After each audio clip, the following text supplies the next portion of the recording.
Today I'm going to be reading Because of Winn-Dixie by Kate DiCamillo, Chapter 9. Just about everything that happened to me that summer happened because of Winn-Dixie.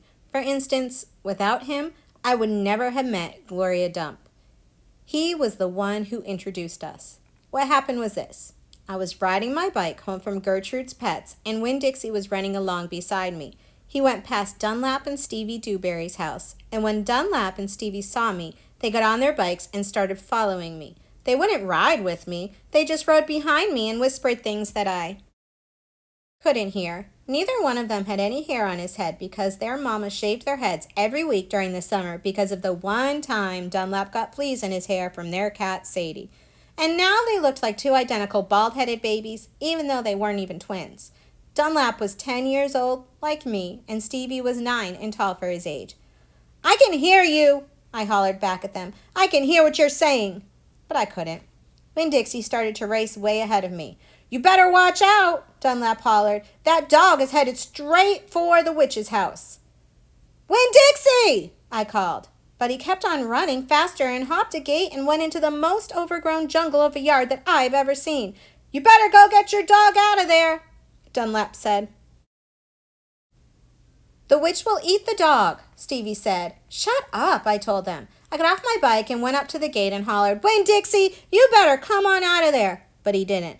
"She's probably eating him right now," Stevie said. He and Dunlap were standing behind me. "She eats dogs all the time." "Get lost, you bald-headed babies," I said. "Hey," said Dunlap. "That ain't a very nice way for a preacher's daughter to talk." He and Stevie backed up a little. I stood there and thought for a minute. I finally decided that I was more afraid of losing Winn-Dixie than I was of having to deal with a dog-eating witch, so I went through the gate and into the yard.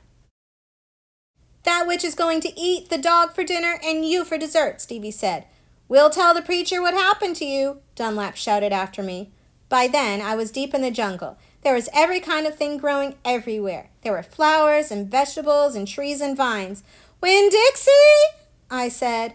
"Heh, heh, heh, heh," I heard. "This dog sure likes to eat."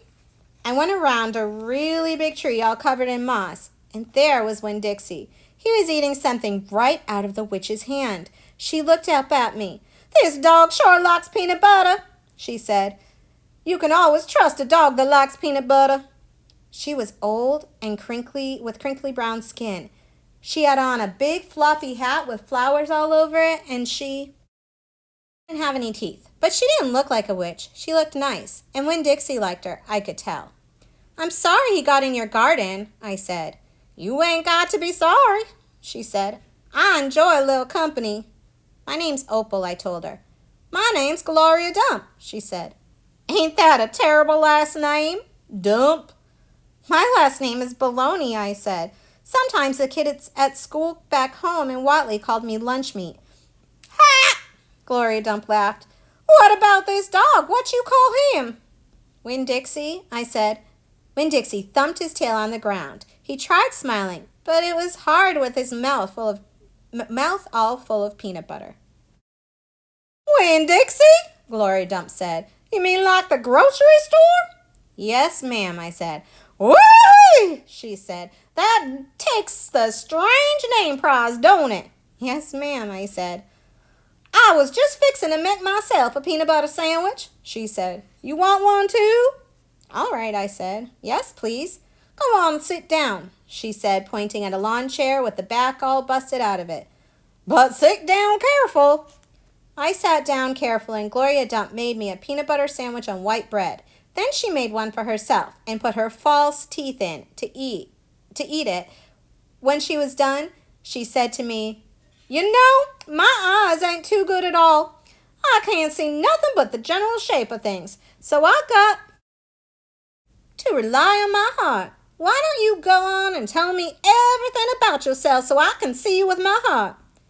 And because Winn-Dixie was looking up at her like she was the best thing he had ever seen, and because that peanut butter sandwich had been so good, and because I had been waiting for a long time to tell some person everything about me, I did.